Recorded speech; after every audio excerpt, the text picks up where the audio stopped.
bromine. And I picked that one earlier as example of worst case scenario if I was doing quantum numbers, right? So bromine, 1s2, 2s2, 2p6, 3s2, 3p6, 4s2, 3d10, 4p5. Yep, that's how we do it. Now, I'm going to do it again. I'm going to slow it down. Watch what we're doing. Don't worry about trying to write it down. 1s2, let's see when I hit that. 2s2, 2p6, 3s2, 3p6, 4s2, 3d10, 4p5. I don't know where to stop. How many electrons it holds, but I wasn't just counting. I stopped when I hit the bromine. Okay, so how do I know? You'll notice I slowed down when I got right here. I had to do some counting. Right here, I'm in my 4 P's. It's 1, 2, 3, 4, 5. You'll notice I took this into account that after the 3 P's is the 4S, then the 3D. That's here. It's all here. How many were in the S's? How many do the S's hold?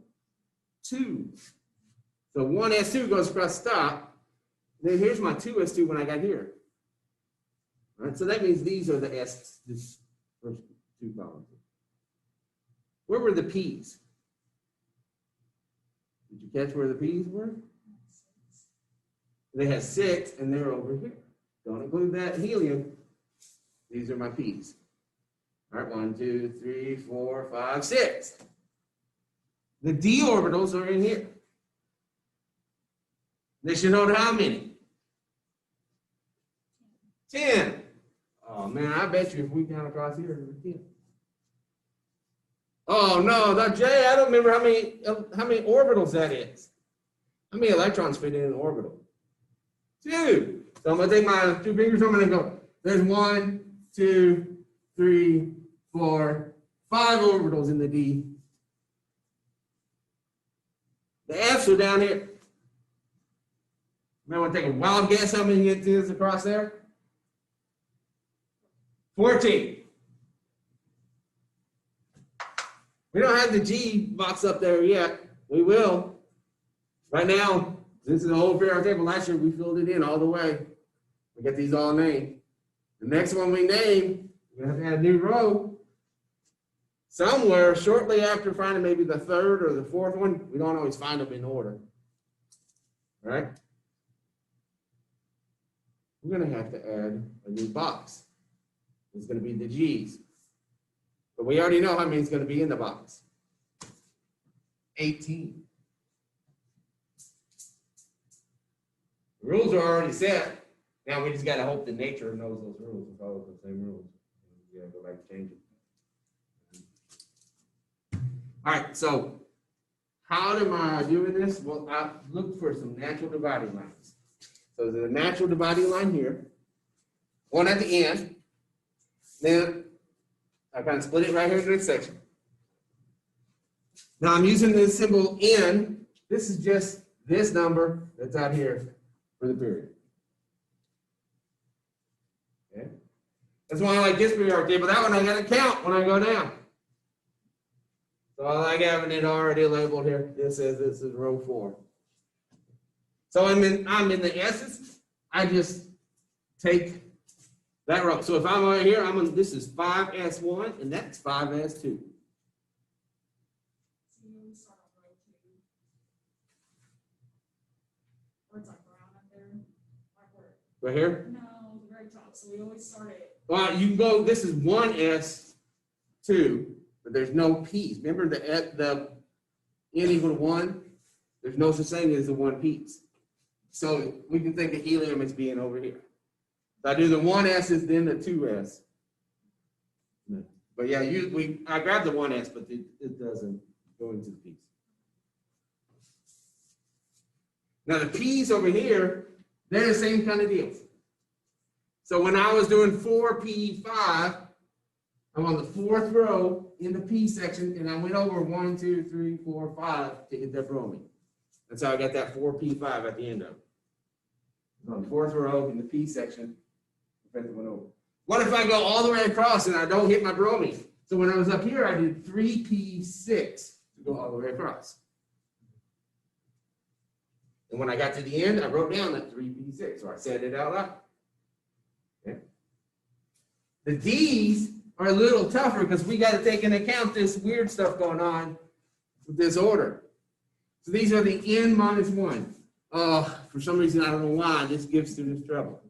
So let's see all the math that you'll need to be able to use this trick. What is 7 minus 1? 6. Okay, that's the toughest one. All right. What is 5 minus 1? 4. All right, you got the, okay, now I'm going to hit you with the hard stuff. What is 6 minus 2? 4. Oh, I thought he was talking. What is 7 minus 2? 5. Okay, we're ready for this stuff then. Because this one, even though it's on the 4th row, it's the 3D. You have to subtract 1 from this 4. Okay? So 3D, 4D, 5D, 6D. How many did we say goes across the D's? 10. All right. Down here, these are the n minus 2f's. So it's on the 6th row. It fits in this little blank here. Now there's discussion. They're deciding, do they want to put lanthanum down here and Lu up here? The physicists would love it because then they don't have to learn this next part I'm about teaching. But we're not quite sure it matches what happens in nature. So we commissioned a bunch of 5 or 6 scientists, gave them a panel.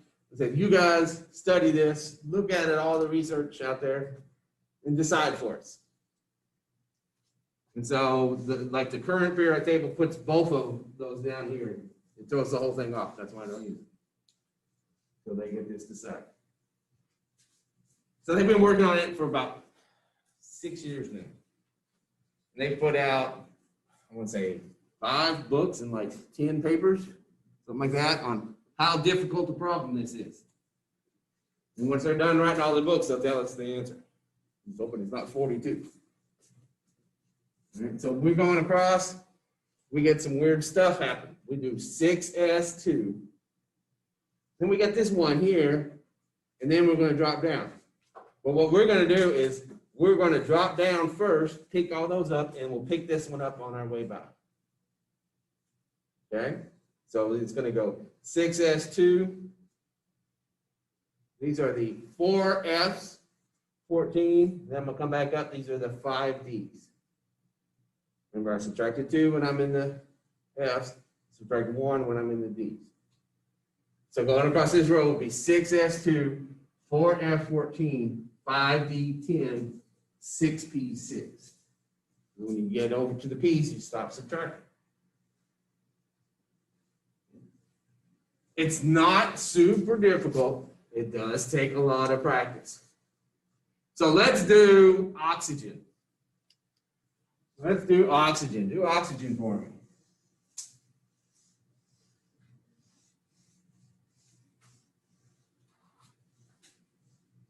You know, paper or write, yell it out, I don't care.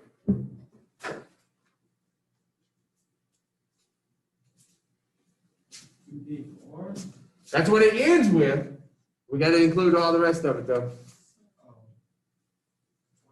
1s2, 2s2, 2p4. Yes, 1s2, we write down when we get here. 2s2, we write it down when we hit this blue line, right?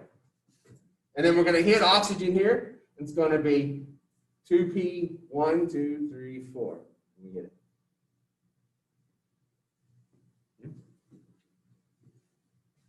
Oh, man. I will warn you that there is some craziness going on in the middle and down here. And some of these don't follow our rules. That's because, let's see, so those exceptions, I got 3 approaches as a teacher. Let's see, I can do you like I was done and tell you, memorize the exceptions. Or I can tell you, here's why. They did that to me my 3rd year as a chemistry major. They said, okay, you're ready to learn why it does this. It's not super difficult, but it's kind of a pain in the ass to memorize when you got all this other stuff on your hands, right? It really has something to do with a level being half full is unexpectedly stable compared to being otherwise partly full. And so it's better to have one of these half full to get these half full. They're so close in energy, it makes everything work out. Or I can do this approach. Never stop in the middle where those crazy ones are. So that's what I'm going to do on the test. I'm going to go across them, but I'm not going to stop in here on the test. Now, if I do in class while we're doing practice, what I'm looking for is the answer we expect, the answer we predict.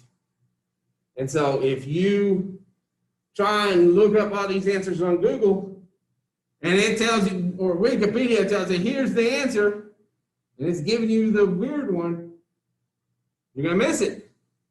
So that's not what we predict. I'm looking for what is it predicted to be. So when I come across these, this will be 3S2, 3P6, 4S2. What are these? Which D's? Which D? 3. So this is the 3 Ds. Okay. And then over here is the 4 Ps. Okay. That's what gets people. So I'm going to go through the order of these. So what's the first one? I'm just going to go left, right. I got 1S2.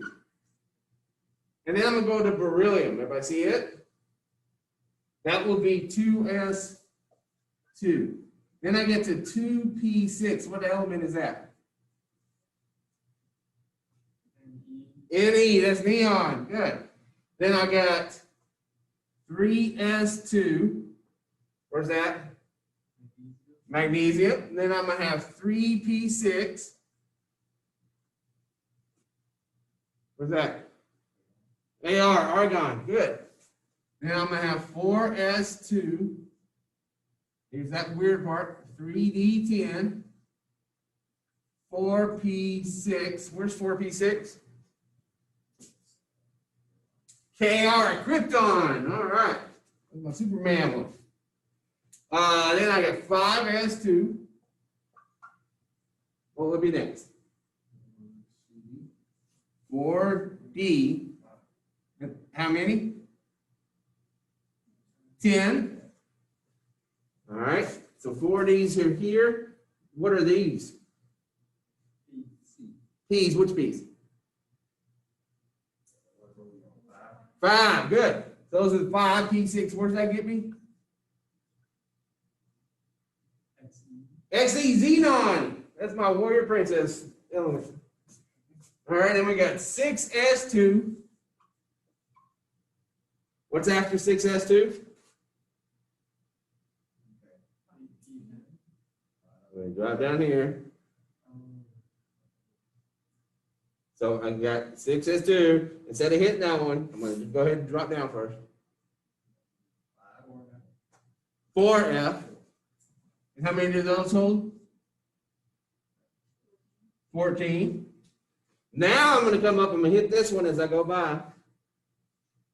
What section is this?